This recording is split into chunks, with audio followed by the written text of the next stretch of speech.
नमस्कार साथियों, दोस्तों, मित्रों।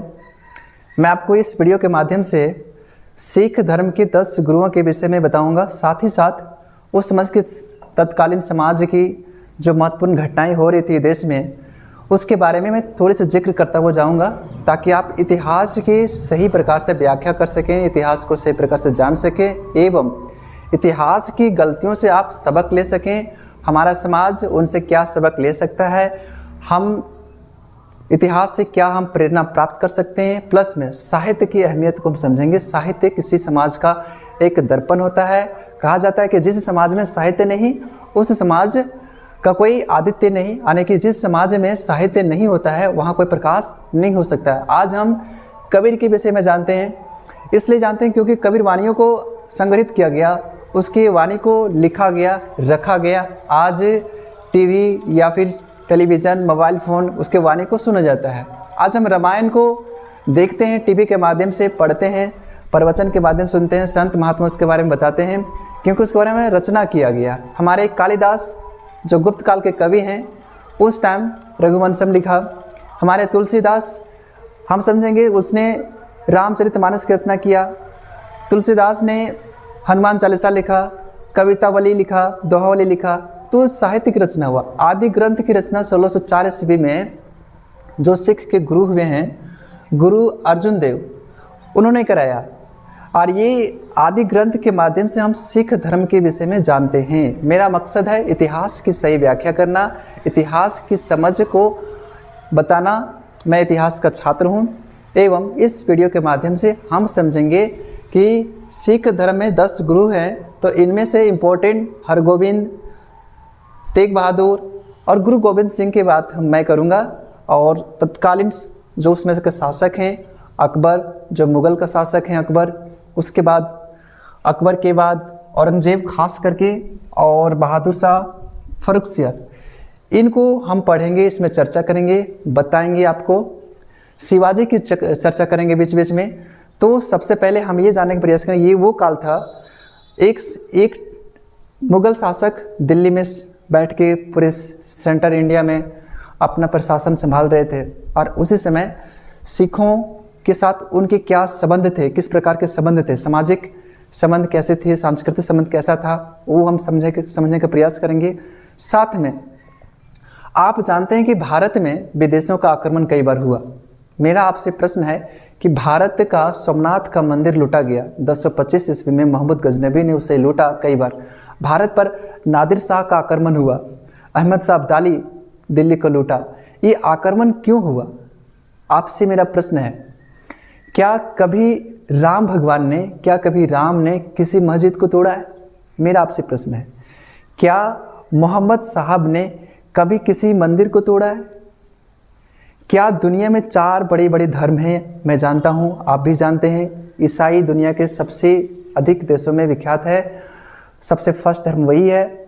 अभी वर्तमान की बात करूँ तो दूसरे नंबर पर इस्लाम आता है, तीसरे पर हिंदू आता है, उसके बाद बौद्ध आता है। उन्हीं धर्मों में से बौद्ध के बाद जैन और सिख आता है। तो सिख धर्म में ये 10 गुरु हुए हैं, और 10 गुरु के बाद जो है आदि ग्रंथ को ही गुरु माना गया है। आदि ग्रंथ में जो गुरुबानी है, 10 जो गुरु हैं, उनके आदि ग्रंथ में जो रचना हुआ है उसे 10वें पातशाह का ग्रंथ कहा जाता है, जिसका संकलन गुरु गोविंद सिंह ने करवाया था। तो हम समझेंगे साहित्य के महत्व के विषय में। और आज हमारे युवा पीढ़ी, आज हमारे नौजवान पीढ़ी को क्या प्रेरणा लेना चाहिए, हम साहित्य को कैसे समझेंगे, साहित्य को कैसे पढ़ सकते हैं। हम तो बहुत पढ़ाई करते हैं, लेकिन कि हमें किस दिशा की तरफ पढ़ना चाहिए। आज के टीचर्स जो टीजीटी स्कूल्स में हैं, टीजीटी पीजीटी वाले हैं, जो हाई स्कूल में हैं, मिडिल स्कूल में है, प्राइमरी स्कूल में है, उन्हें किस प्रकार से, किस अप्रोच से अपने बच्चों को पढ़ाना चाहिए, ये भी हम कोशिश करेंगे। इतिहास के टीचर को, एसएसटी के टीचर को कैसे पढ़ना चाहिए या फिर पढ़ाना चाहिए, या अपने बच्चों को कैसे गाइड करना चाहिए, समाज को क्या संदेश देना चाहिए, हम टोटल इस श्रृंखला में बात करेंगे छोटे से वीडियो के माध्यम से। तो हम सबसे पहले समझ लेते हैं कि तत्कालीन जो शासक हैं अकबर वो शासक है जो अमरदास की लंगर व्यवस्था में जाता है और उनके साथ जा कर के साथ में बैठ कर के भोजन करता है, कुछ ज़मीन उन्हें दान में देता है। वहीं मैं बात करूं जहांगीर, तो जहांगीर के विषय में बात करते हुए मैं काल बताता हूं आपका। 1605 से 1627 में जहांगीर का शासन रहा है। अकबर को राष्ट्रीय राजा कहते हैं, एक ऐसा राजा जो मुस्लिम होते हुए भी हिंदुओं के समान टीका लगाता था, अपने दरबार में भेद नहीं करता था, समानता के सिद्धांत पर चलता था, इबादत खाना की स्थापना उसने करा था, इसलिए उसे राष्ट्रीय राजा कहते हैं। बहुत सारे कुछ वर्क उसके हैं, जजिया कर समाप्त किया था, कुछ और टैक्स वैसे हटा दिए थे। इनके वैवाहिक संबंध हिंदुओं के घराने से था, खास करके राजपूत घरानों से, तो इसलिए राष्ट्रीय राजा कहते हैं। वहीं औरंगजेब एक ऐसा शासक था जिन्होंने गुरु गोविंद के 4 बेटों को हत्या कर दिया। उनमें से 2 बेटे, जिसमें से एक का नाम फतेह सिंह और जोरावर सिंह, उन दोनों को उसकी माँ के सामने दीवार में जिंदा चिनवा दिया। ऐसा भी इतिहास में घटना घटी है, और इसलिए कि गुरु गोविंद इस्लाम धर्म को स्वीकार नहीं किया। अगर गुरु गोविंद सिंह इस्लाम धर्म को स्वीकार किए रहते तो उनके बेटे जीवित होते, लेकिन अपने धर्म को बचाने के लिए इतनी बड़ी बलिदान उन्होंने दिया। तो हम इस श्रृंखला में समझेंगे इतिहास के उस तत्कालीन घटनाओं को। मेरा मकसद है इतिहास की सही व्याख्या करना, सही संदेश जो साहित्य में लिखा गया है उसे बताना। साथ में हम चर्चा करेंगे थोड़े से तुलसीदास के विषय में, इसकी एक पत्नी रत्नावली, थोड़ी सी कहानी इसके बारे में हम व्याख्या करेंगे शॉर्ट में। रत्नावली इसकी वाइफ है और बहुत प्रेम करते थे, और रत्नावली से फटकार पाने के बाद इन्होंने घर को त्यागा और रामचरितमानस की रचना किया। आज हम लोग रामायण को जानते हैं, रामचरितमानस को पढ़ते हैं, संतों महात्मा को हम लोग देखते हैं, सुनते हैं। हनुमान चालीसा की रचना इसने किया, जिसमें से हनुमान चालीसा श्री गुरु सरोज रज निज मनु मुकुर सुधारी ये करके स्टार्टिंग है। शिवाजी एक ऐसा शासक है, हिंदू शासक, जिसका राजत्व प्रणाली, इसका राजत्व सिद्धांत हिंदुओं पर आधारित है, ऐसा शासक है। तो हम समझेंगे टोटल। अब हम इम्पोर्टेंट इनमें से जो है हम पहले बात करेंगे हरगोविंद की, उसके बाद हम बात करेंगे तेग बहादुर की, उसके बाद हम गुरु गोविंद सिंह की बात करेंगे। बीच बीच में हम इन शासकों का, क्योंकि समकालीन है, और एक तरफ भारत में मैं आपको बता देता हूँ कि भारत में ये भारत है, दक्षिणी शॉर्ट है, आप समझिए। भारत में वास्को डी गामा 1498 में आता है, और इस प्रकार से वास्को डी गामा आने के बाद जैसे पुर्तगाली और सारे जो शासक हैं यहाँ पर आते हैं, और धीरे धीरे 1510 में गोवा को पुर्तगालियों ने अपने कब्जे में ले लिया। उसके बाद पुर्तगालियों के पीछे पीछे फ्रांसीसी, डेनिश ईस्ट इंडिया कंपनी भी आती है, और सब एक साथ, क्योंकि तत्कालीन घटनाएं हैं, एक साथ एक तरफ ये घटनाएं घट रही है, एक तरफ शिवाजी के उत्तराधिकारियों के बीच हम घटनाएं घटेगी, और दूसरी तरफ जो विदेशी कंपनी है, शासन करने वाली कंपनी है, व्यापार करने वाली कंपनी भारत में एंटर कर रहे हैं, और वही कंपनी देश को क्या करेंगे, गुलाम करेंगे काफ़ी समय तक। ईस्ट इंडिया कंपनी जहांगीर के दरबार में अपना एक कैप्टन हॉकिंस को भेजता है, उसके बाद इसे व्यापार करने की अनुमति मिलता है, और कंपनी को फर्रुखसियर 1717 में उसे एक मैग्ना कार्टा देता है, जिसके कारण से उसे यहाँ पर व्यापार करने का एक अनुमति प्राप्त हो जाता है। तो कहीं ना कहीं हम इन तमाम शासकों को देखेंगे तो समझ पाएंगे भारत की उस समय की व्यवस्था को, भारत की उस समय की सामाजिक व्यवस्था को, राजनीतिक व्यवस्था को, एवं हमें आध्यात्मिक रूप से, सांस्कृतिक रूप से, हमें सामाजिक रूप से किस प्रकार से जीना चाहिए, हमारा नज़रिया क्या होना चाहिए, हमें इतिहास पढ़ने के कौन से अप्रोच रखने चाहिए, हमें समाज को समझने का कौन सा अप्रोच रखना चाहिए, और हम अपने वर्तमान पीढ़ी को ऐसा क्या संदेश दे सकते हैं, उसे ऐसा क्या मैसेज दे सकते हैं, हम चर्चा करेंगे इस विषय पर। तो हम लोग शुरुआत करते हैं। आइए, में सिख धर्म में जो 6वें गुरु हैं, गुरु हरगोविंद के विषय में 606 से 645 ईस्वी इसका टाइम पीरियड है। सैनिक भावना पैदा किया। एक ऐसे गुरु हैं जिन्होंने सिख धर्म में सबसे पहले इन्होंने अपने शिष्यों में सैनिक भावना पैदा किया कि आप में सैनिक भावना होना चाहिए, सैनिक का गुण होना चाहिए। उसे सैनिक दिशा की तरफ एक निर्देश दिया, आज्ञा दिया। लड़ाकू जाति बनाने का प्रयास किया कि आपको लड़ना भी है, आपको भक्ति तो करना है, आध्यात्मिक पथ पर चलना है, साथ साथ में लड़ाई भी करना है, यानी कि आपको शक्ति भी प्राप्त करना है, मजबूत भी रहना, स्ट्रॉन्ग भी रहना है। इन्होंने मांसाहार खाने की आज्ञा दी, अपने शिष्यों से कहा कि आप मांसाहारी जो है आप सेवन कर सकते हैं, मांस भी खा सकते हैं। कैसा संत हैं जिन्होंने, जो इतिहास में लिखा हुआ है, जो साहित्य में लिखा हुआ है, मैं उसे बताने का प्रयास कर रहा हूँ। हो सकता है साहित्य में अगर ये बातें गलत हो तो मैं माफ़ी चाहूँगा, क्योंकि साहित्य में जो लिखा हुआ है मैं वही बता रहा हूँ आपको। शिष्यों से धन के बदले में घोड़े और अस्त्र मांग किया। इन्होंने मांग किया कि हमें आप धन ना दो, आप हमें मनी मत दो, आप हमें घोड़े और अस्त्र दो। तो इन्होंने सिख धर्म को एक लड़ाकू जातीय रूप में बनाने का काम किया। अब हम बात करेंगे 9वें गुरु के विषय में, जिसका नाम है तेग बहादुर। 1664 से 1675 औरंगजेब के शासन के टाइम में है, और इस टाइम में शाहजहां के काल के ये हैं। तो औरंगजेब के शासन के काल में, औरंगजेब का शासन 1658 से 1707 ईस्वी के बीच रहा है।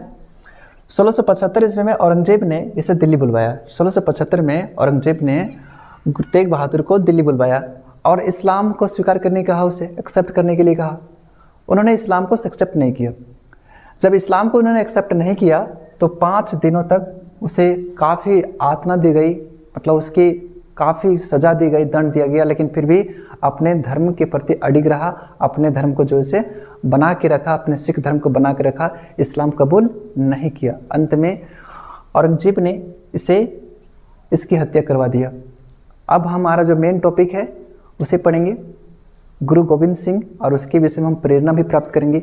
चाहे अब हम बात करेंगे सिखों के सबसे अंतिम गुरु, 10वें गुरु, गुरु गोविंद सिंह के विषय में। 1675 से 1708 ईस्वी तक इसका टाइम पीरियड है।